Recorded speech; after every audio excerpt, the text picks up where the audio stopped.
Hey guys! Welcome back to Bang Diaries. Today, I will be sharing how I prepare this trending Dalgona coffee.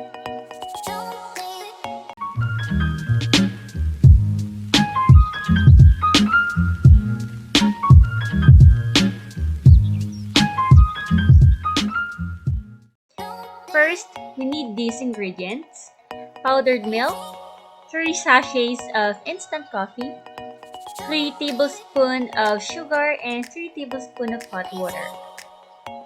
Now, let's mix together the instant coffee, sugar, and hot water.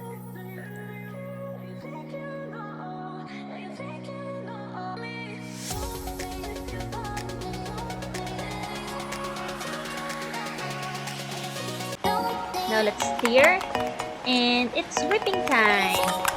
You may use a spoon or fork if you do not have mixer or whisk.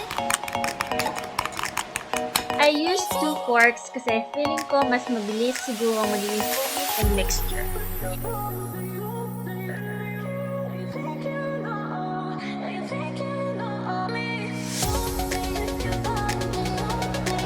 Actually, 20 minutes ko yata itong winit.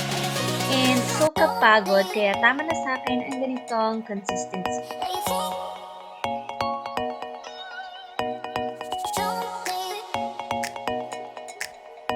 Next, let's prepare the milk.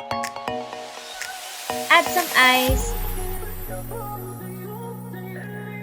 Then add the coffee froth on top. Siguro kung tinagalan ko yung pag-whisk ay mas magiging foamy ito. Anyways, this is it. My Dalgona coffee. Oops. Delicioso! Can't wait to taste this coffee froth.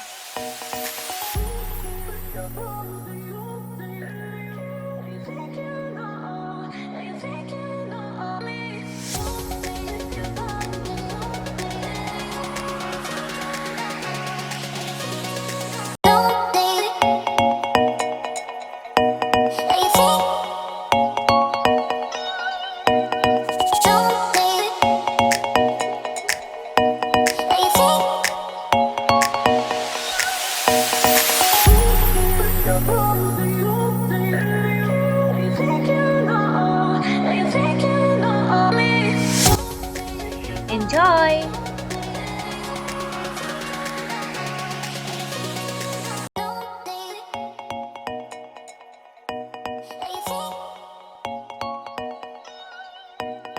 Thank you guys for watching and see you on my next one. Bye-bye!